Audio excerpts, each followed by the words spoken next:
We are reading the Srimad Bhagavatam. We are on Canto 2, Chapter 7, and the text for today is text 43 to 47. So one thing is that we will read the Sanskrit, but not the word for word, if it's all right with everyone, because there's so many words. Yes. That's fine, prabhuji. So we can start with Manglacharan. Om Ajnanatimirandasya Jnananjana Shalakaya Chakshurumilitam Yena Tasmai Shri Gurave Shri Chaitanya Manobhishtam Sthapitam Yena Bhutale Swayam Rupa Kadamayam Tadati Swapadam Vandeham Shri Gurum Shri Yuta Kamalam Shri Gurum Vaishnavam Shri Rupam Sagrajatam Sahagana Raghunatam Vitam Tam Sajivam Sadvaitam Savadutam Parijana Sahitam Krishna Chaitanya Devam Shri Radha Krishna Padam Sahagana Lalita Shri Vishakam He Krishna Karuna Sindhu Deenabandhu Jagatpate Gopesha Gopika Kanta Radha Kanta Tapta Kanchana Gaurangi Radhe Vrindavaneshwari Shabhanu Sute Devi Pranamami Vanchakalpatarubhyascha Kripa Sindhubhayeva cha Patanam Pavanebhyo Vaishnavebhyo Namo Namah Shri Krishna Chaitanya Prabhu Nityananda Shri Advaita Gadadhara Shri Vasadi Gaur Hare Krishna, Krishna Krishna, Hare Hare, Hare Rama, Hare Rama, Rama Rama, Hare Krishna. So we are reading the Srimad Bhagavatam. We are on Canto 2, Chapter 7, and the text for today is text 43 to 47. We can, would anybody like to read the Sanskrit? Sanskrit? Anybody would like to read the Sanskrit? Prabhuji, can you read the Sanskrit? Yes, all right. Would you like to read the Sanskrit? So this is the, what's that? Yes, Prabhuji, 43 to 47. Yes. 43 to 45.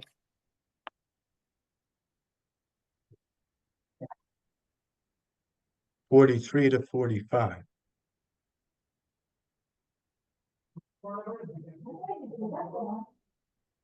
I'm just going to read the whole thing. Okay. Vedaham anga paramasa yoga mayam yuyam bhavascha bhagavan atta daityavarya patni manoscha cha manusta tadatmajascha prachina barhi ribur anga uttadruvascha iksh vakur ailam uttakunda videya agadi ragambarisha sagaragaya nahu stadyaha Mandatar alarka shatadan anu ranti deva Devavrato balir amamurta rayo dalipa.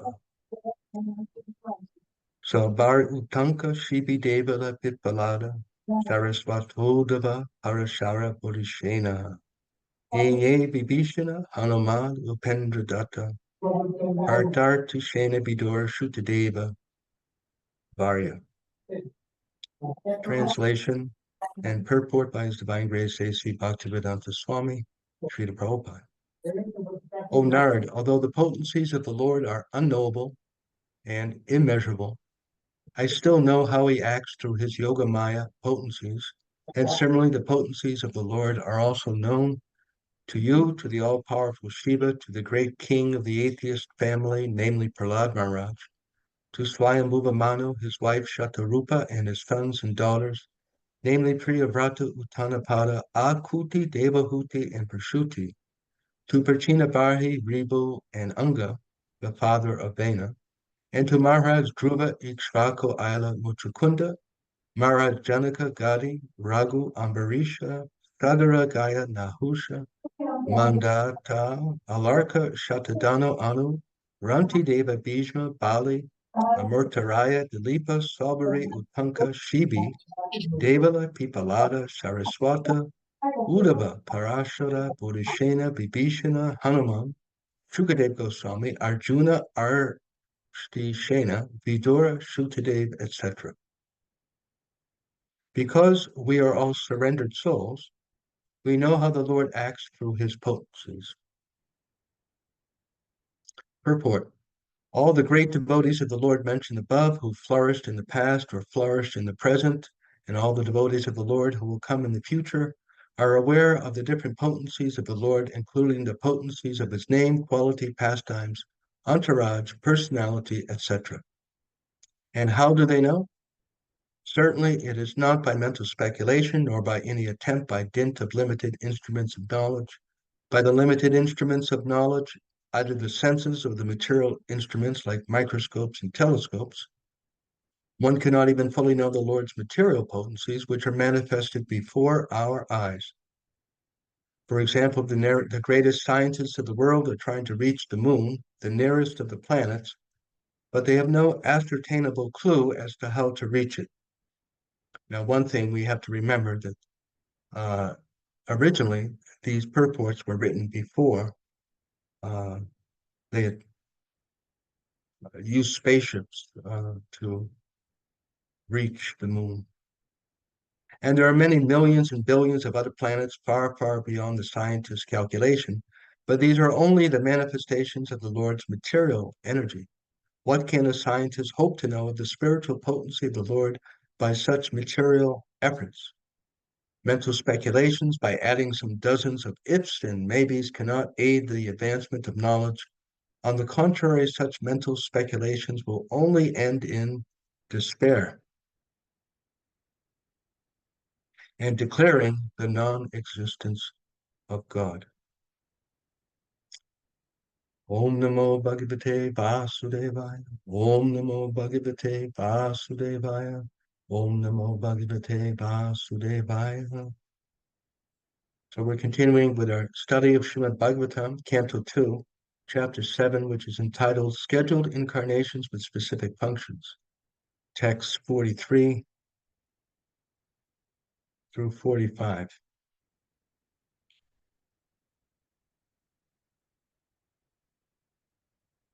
So does anyone have any immediate questions after hearing the purport or the verse?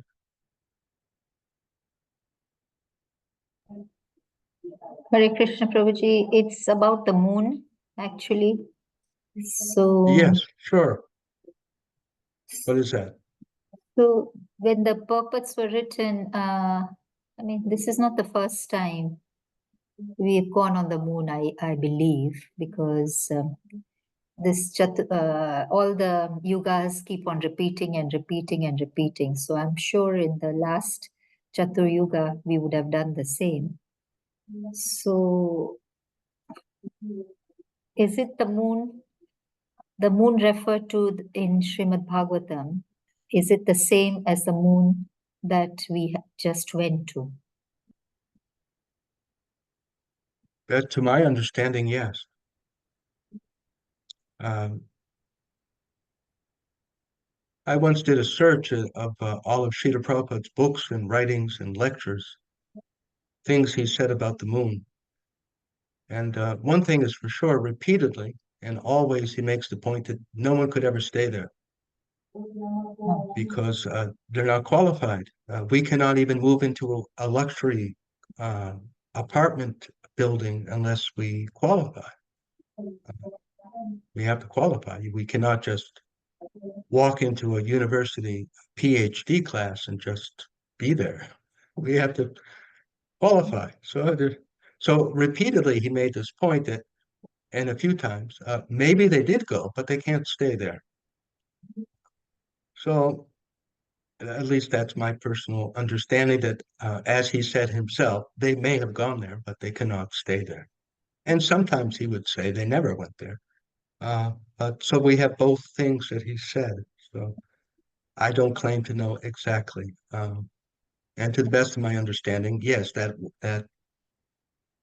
globe that we see in the sky is the moon that's being spoken about here. The moon, not some other moon, some other universe. Yeah. Okay, thank you. Thank you for that Any other clarification. questions? There are no more questions, Prabhuji. We can continue. Yes. So this particular text, as Srila Prabhupada informs us, that God cannot be known easily by our thinking power, not completely, um, because he is spirit. We can't even see cell phone signals with these eyes, can we? We don't see them. They can be seen, or they can be registered. If you have a machine, you can pick up the electromagnetic uh, frequencies. So the cell phone, satellite signals, they are all around us. They are right now uh, in the rooms where each of us are. And so spirit is, we might think of it as another kind of electromagnetism, another energy, but it's even less dense and uh, less dense than electromagnetic rays. So, electricity and magnetism, they're closely related. From electricity, you can produce magnets, and from magnets, one can produce this electrical. And all, according to the description of investigators, they have labeled, so many labels so that we can talk about things. And so the electromagnetism is just like what they call a spectrum, as we may know it. There's something on the left and there's something on the right, and it's based upon the frequency because the electromagnetic rays, as you may know, it is like waves that go up and down. And they're either very close together, these waves, we can think of waves in the ocean. Sometimes they're coming very quickly, one right after the other. And sometimes they're long, long pauses, isn't it? Slow wave. So the light is a kind of electromagnetism, and our eyes, they pick up a certain frequency of these electromagnetic waves. And then there's other kinds of electromagnetism, like we were just talking about, that are too short. The waves are either too short or too long for us to see, just like heat is a kind of electromagnetism, but it's very slow, long way. We can't see heat. It's called infrared. So there are infrared detectors. And birds can see the colors, just like we see the blue, the yellow, the white, green. So the very short waves, very high frequency, that is blue, violet, ultraviolet. Many of us have heard of ultraviolet. Many birds can see ultraviolet, perhaps some other animals. We can't. That's the wavelength, the frequency that can cause skin cancer, the ultraviolet. So the spirit is another kind of frequency, but it is not material. It is consciousness. It is knowledge. What we hear as chit and spirit and knowledge. Same thing, synonyms. So we, me and you, all of us, we are made of chit. We are made of Sat Chidananda, Vigraha. Um, if you go, you use Google or something and look at infrared images, uh, you can see photos of animals and humans, infrared. So they have form. It's not that they don't have form, but it's just a different wavelength. It registers the heat. So spirit is. I was just reading again, hearing again, Srila Prabhupada explain how um,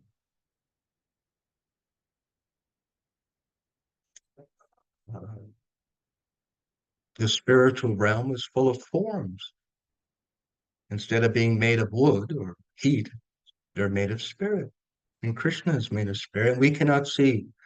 We, as we're, that's why we're talking about all this. There's so many things we can't see. And so spirit is so fine. Um, just can't see it with these eyes. They're not capable. So therefore, it is Srila Prabhupada is describing here. Uh, how do they know all these great persons of the past? And Srila Prabhupada says it's not by limited instruments of our body or machines, but it's only possible by surrender. And a very strong purport that people can guess and try and understand God with their brains. But he says here that mental speculation by adding dozens of ifs and ands cannot help, and it will only end in despair and dismiss the case abruptly and declare that God doesn't exist. Occasionally, we may talk with people that, well, I don't see God, so he doesn't exist, which may which may sound like a good argument, at least among a certain group of people, but it's really so weak and flimsy. There's so many things we can't see, as we were just talking about. We can't even see infrared or ultraviolet rays. There's so many things we can't see. So what? So this is just a very, almost you could say, immature kind of thinking. Because I can't see it, it doesn't exist. And then mental speculation, just like we can look out our window right now of our flat, perhaps, and see some fire, see some smoke behind another flat. Could be anything. The person could be burning trash. They could be cooking food on an open fire. The house could be on fire. The grass could be on. So many ifs and maybes and perhaps, but they're just guesses. Unless someone tells us or we go and look, or maybe the person told us, oh, tomorrow afternoon I'm burning trash. Don't be worried. But we can only guess. So therefore, so then Srila Prabhupada writes that the sane person ceases to speculate on subjects that are beyond the jurisdiction of his tiny brain. Ceases to speculate. So we have to know when to quit. I think something most humans struggle with, or perhaps many, especially when we're younger, in our youth, we think we can do anything. And especially if we do well in school, if we have good grades, or even if we don't, which is worse. But we can get carried away. And, because I do so well in algebra, then I'm an expert in sociology. My friends at work say I'm such a great surgeon and I'm so capable, and we may well be so expert surgeon, but that doesn't give us necessarily the qualification to discuss stocks and bonds and investments with someone. But we see that we humans, we uh, get a little carried away. Well, I've discovered all these medicines and fancy machines and rocket engines and all these things. So wow, I am I'm the man or the woman.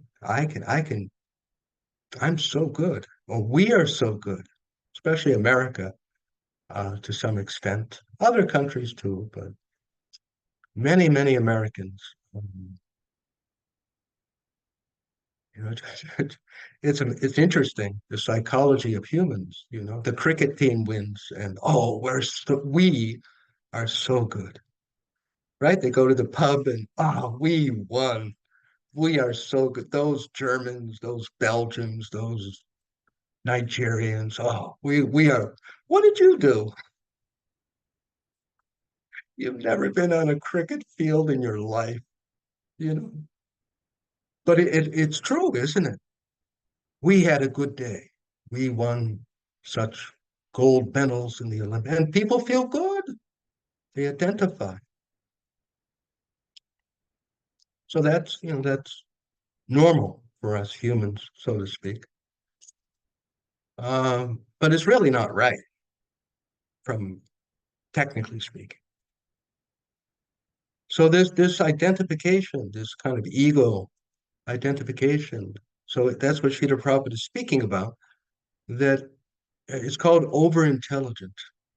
He used this word overintelligent, that people, they do have some, compared to others, they may be pretty smart and, have a good problem solving ability, executive people, uh, and they think they can understand everything. If I can't understand it, it doesn't exist. They just get carried away. And then youthful people, or not even youthful, I'm certainly guilty of it for many years past youth, is not understanding when it's time to ask someone for assistance. I've been trying and trying to figure this thing out, how to solve the problem. It's time to call the manager and ask for someone with more experience. What do you think I should do? I can't figure it out. Uh, so Srila Prabhupada writes, the sane person ceases to speculate on subjects beyond the jurisdiction of the tiny brain. All right, well, fine. Then how am I supposed to know? Well, how do you find out anything that we may need to know? You go to someone who may know. I'm having this problem in my department. I don't know what to do with these two employees. I just don't know how to solve this. Then we ask, and they may have experience. Oh, well, I suggest you do this, boss. And then we know. Or I'm thinking of going to wherever. I've never been there. What can you tell me about it? Oh, yes, my uncle went 2 months ago, this. And we find out. So how can we know God? By people who know God. And specifically, uh, Srila Prabhupada writes, in the Upanishads, it's clearly said that the Supreme Personality can never be known by working very hard, taxing the brain. The Lord is knowable only by a surrendered soul.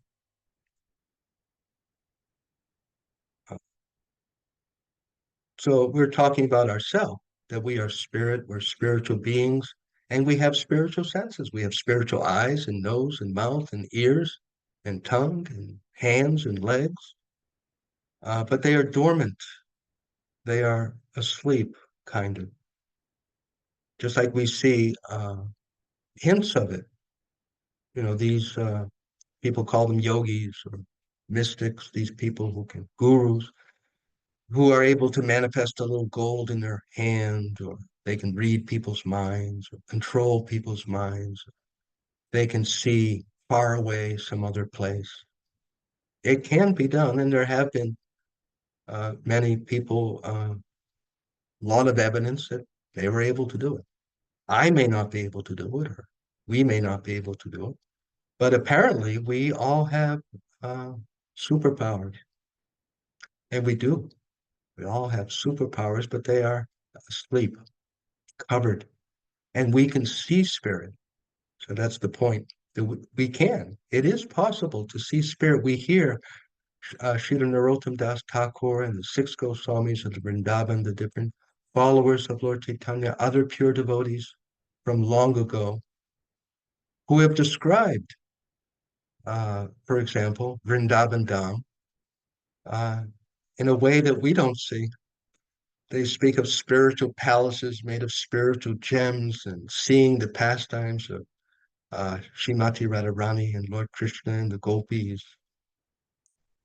I don't think I see that. Uh, but they do.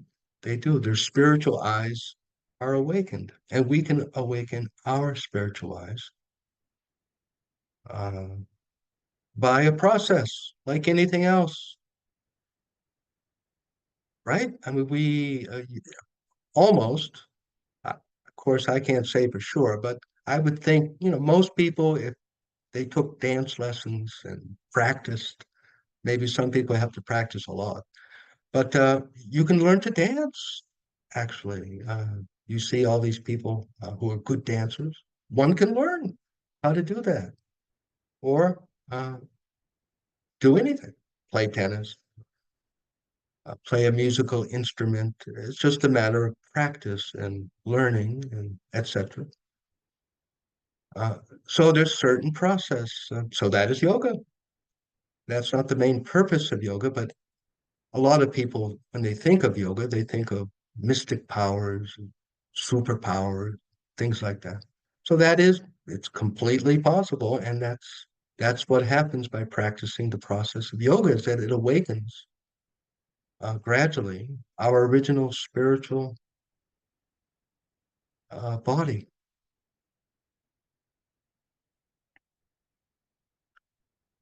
So surrender. So we have to surrender to the doctor. We have to surrender to the teacher, to the guru, and Lord Krishna is Adi Guru. Lord Krishna knows best how to reawaken us. And so that is Bhagavad Gita. That is the process of yoga, how to reawaken our spiritual being,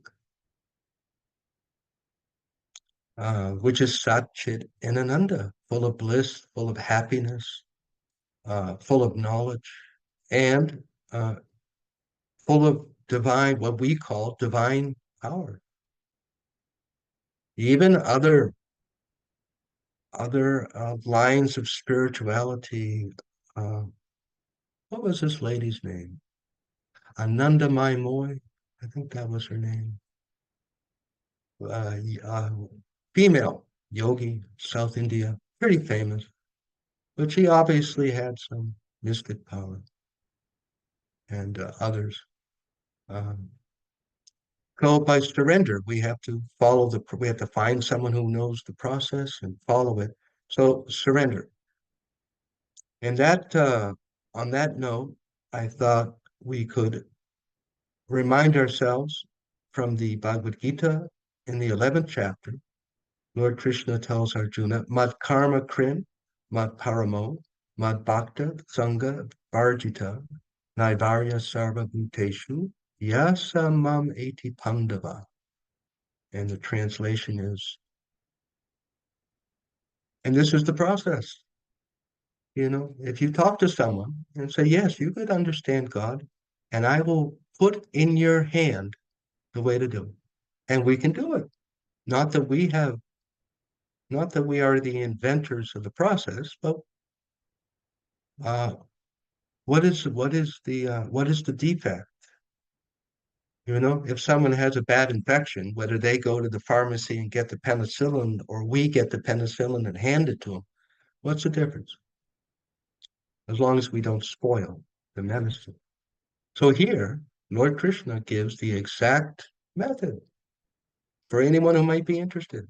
My dear Arjuna, he who engages in my pure devotional service, free from the contamination of fruitive activities and mental speculation, who works for me, who makes me the supreme goal of his life, and is friendly to every living being, he certainly comes to me. And in the previous verse, text 55,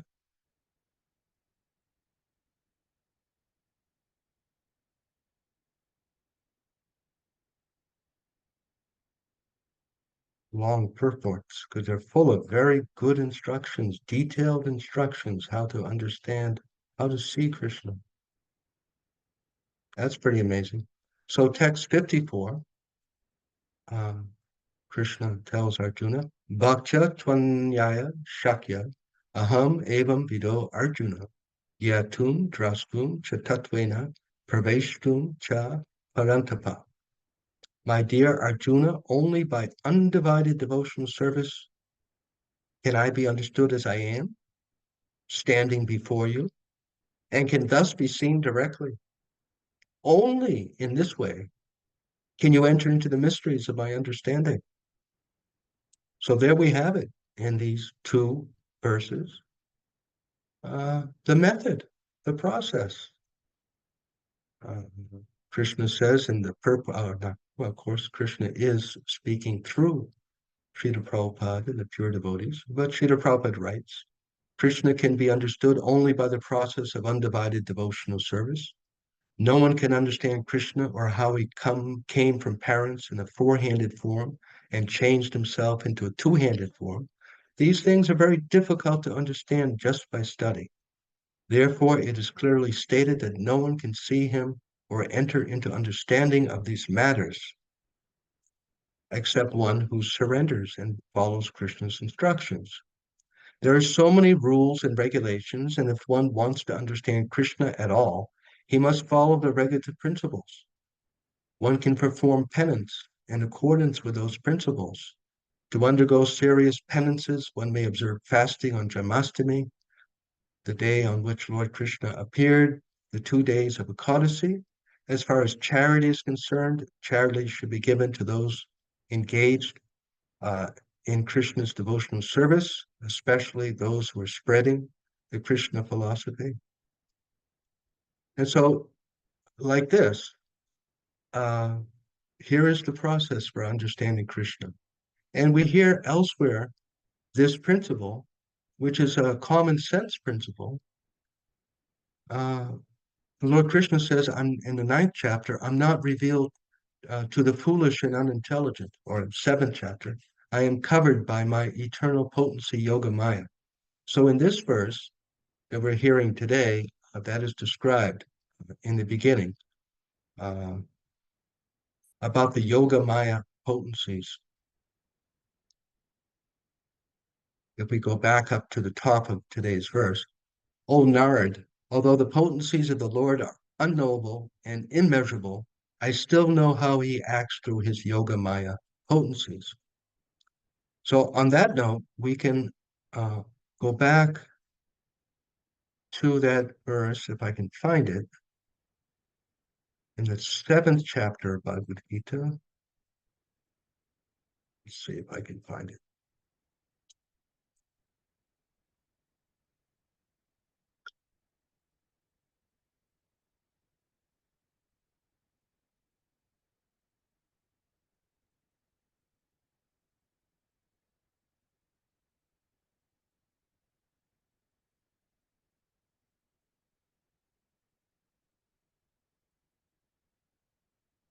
Maybe it is.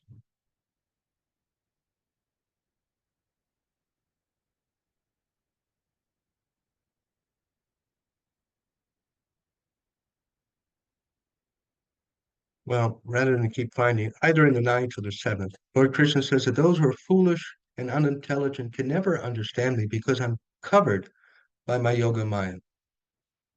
And looking at it more deeply, Srila Prabhupada writes that one of the foolishness and unintelligence is the bodily concept of life.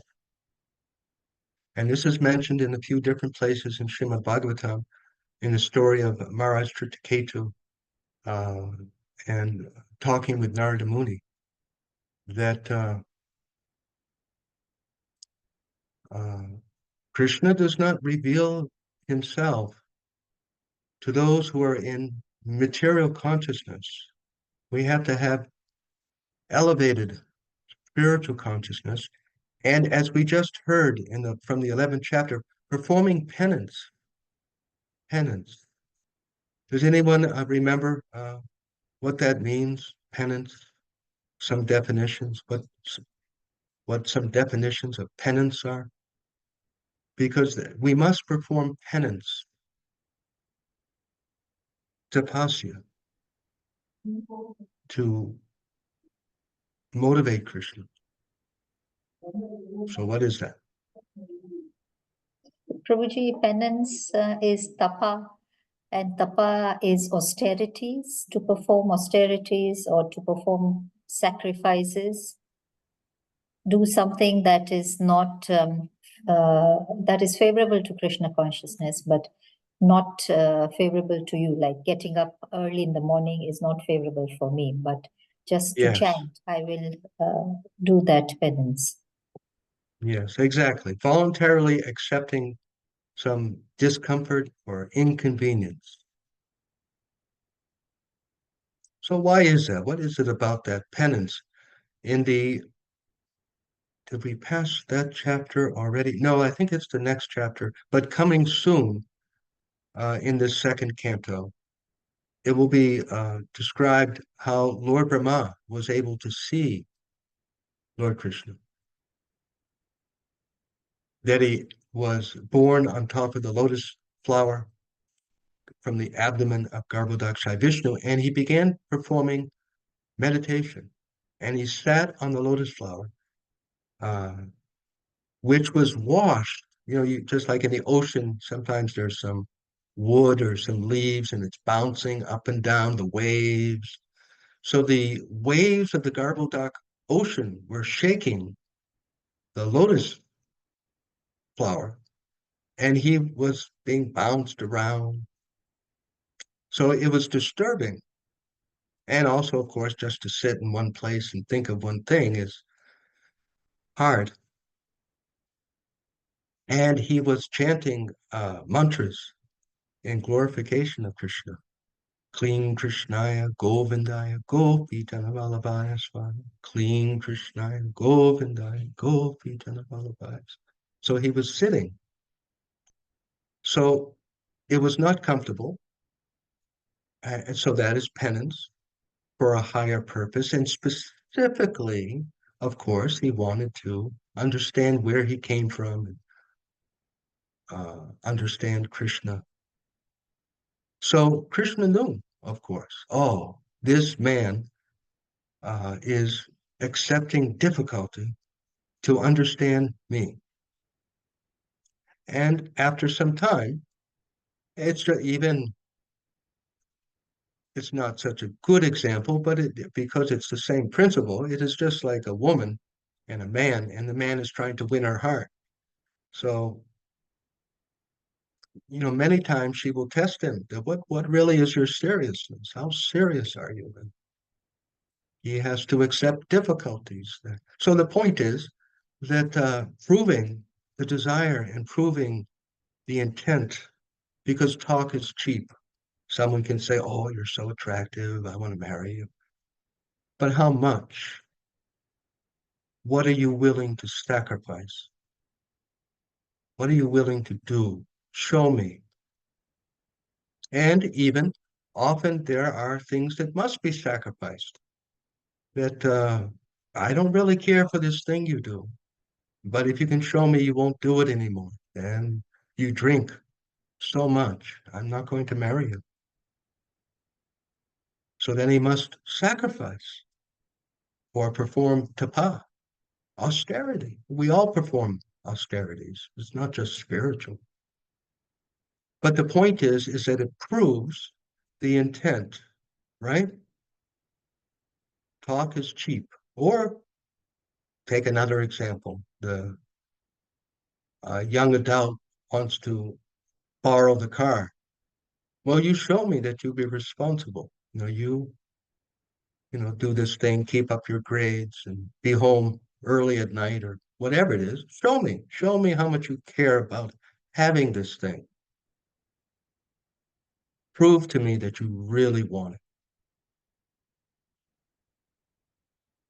So same thing that Krishna knows, of course, that when we sacrifice, like in the four regulative principles, he knows how hard it is sometimes, whether it's a serious thing or even a little thing that we may do that I'm not going to eat all this food right now because I'll never finish my rounds.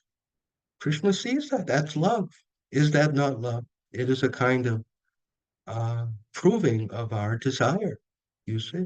So Lord Brahma was sitting performing penance, and he proved to Krishna, I'm not going to let these waves bother me. They're not going to put me off. I want you.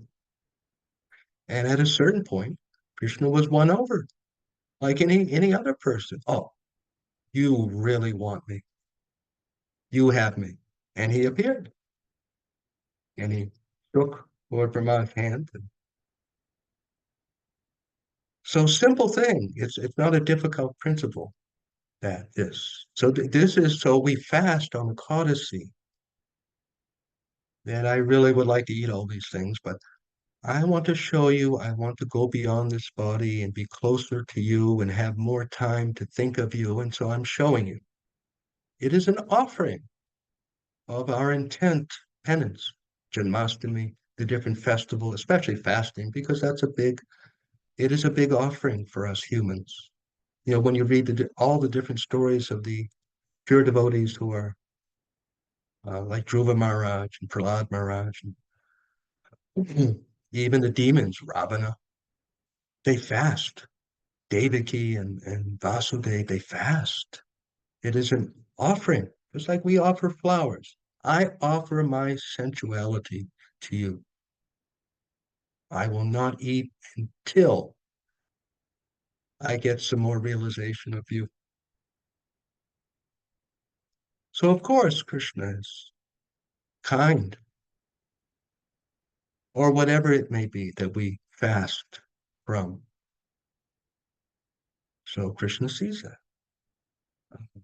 Let me stay up a little later on Ekadasi night and I will sing more bhajan or something. So I will sacrifice my sleep for you. Whatever you do, do for me. Whatever austerities perform, whatever charity you give, do it to please me with an intent.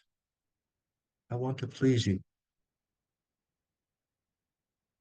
So when Krishna says that this bhakti is acting to please me, you'll capture my heart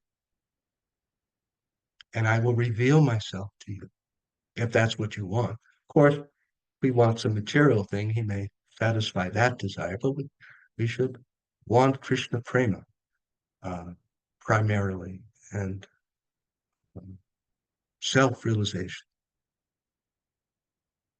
Srila Prabhupada also gave a direct instruction, same thing, I mean, it's not different, but he said the easiest way of self-realization is to sit in front of Sri Panchatattva and chant Hare Krishna and chant Krishna Bhajan and ask them and have the intent that if you're pleased with my little offering, kindly let me understand you more. Let me understand myself. Sometimes, because I didn't grow up in a Vedic Vaishnava family. So I have found myself praying, may I please be allowed to reawaken. Because we see actually, Srila Narottam Das Thakur, Srila Bhaktivinoda, the different, right, even other, you read the Christian mystics, the prayers of the Christian saints, very pleading, very humble. I know I really don't deserve this. I know I have offended you for so many lives. I'm so sorry. Please, may I be allowed to reawaken. Humble, which is also very attractive to Krishna. Humble. Not that I'm some big Mahatma. I chanted my 16 rounds. You must reciprocate with me. I've been a brahmacharini for 5 years. You owe me so much. That's, it's not like that. Not like that, but more humble. So this is following in the footsteps of the previous acharyas. How did they do it? How did they pray? Even Prahlad Maharaj, when you go to the seventh canto, you read the prayers. See, this is why we read the prayers of other devotees so that we know how to pray. So he said, Lord Brahma told him that you go before Lord Nrsimha. Even Lakshmi Devi doesn't want to, is too afraid to go near him. No one can talk to him. He's so angry, Lord Vishnu. Uh, but you go, because he loves you and you're just a little boy.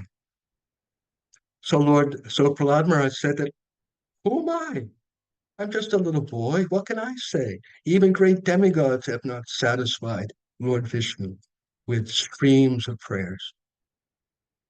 And then Prahlad Maharaj goes on to say, but the Lord is so kind that he is satisfied by bhakti, by a little love, that nothing will satisfy him, not mental speculations and learning so many verses and being a big austere, I only eat rice once a day, or whatever. The only thing that really satisfies Krishna is just a little humble feeling of respect and honor, appreciation, love, bhakti. And so Prahlad Maharaj said, so I have faith in this, that if I just approach you with a little feeling, you will reciprocate. So this, isn't it? Isn't it? So that what do I know? What do any of us know? But this is what's given by Lord Krishna. That no one can understand me except by pure loving service. No one can understand me in full except by pure loving service. And Srila Prabhupada tells us same thing today in this purport. This verse by Shukadev Goswami is saying the same thing. It's all saying the same thing. That it is this feeling which has the power. And penance, both. Penance with feeling. I know I have been so sinful. I've made offenses to you. I'm fasting on Ekadasi. Whatever it may be. You know, some of us may be able to do all day or half day or whatever it is. Or whatever it is. I'm going to chant my 2 rounds, 4 rounds, 6 rounds. I'm going to chant one more round. I know I'm so fallen and I want to please you. What person would not take note of that? And Krishna does take it. So that's what I understand, at least in part, from this verse that we're hearing today. We can stop. Any comments or questions? Thank you very much, Prabhuji. I really took a lot of points away from today's session, and you spoke about seeing, and leave aside seeing, but we can't even hear. Like there are ultrasound waves, and the dogs can hear, but we can't even. We can hear only a particular range. We can't hear the range below or above. So yes, I was just thinking about what we started off. At least in this material form, this body form, definitely we cannot reside on. So thank you for clarifying this point for me. Hare Krishna. Are there any other questions or comments from the group? One thing I'd like to add on that note of seeing Krishna is that for us, at least for me, I can't say that I expect to see Radha Krishna dancing in my room. But another kind of seeing is seeing Krishna by our intelligence with conviction that, oh, I understand. I think I shared once, I wanted to see if it worked. So I was chanting in front of Panchatattva for 40 minutes or something.